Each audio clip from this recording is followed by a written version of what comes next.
In a land where silence is sacred and the winds carry ancient stories, begins the journey to Ladakh.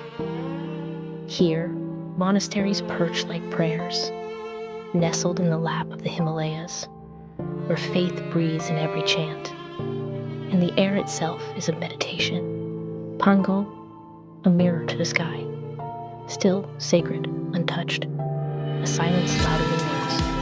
In Nubra, deserts meet snow, a paradox painted by nature's hand. Winding roads test your breath, but reward you with the heavens. In every face, warmth. In every dish, tradition. Where rivers merge, so do destinies. Here, nature teaches, and the soul listens.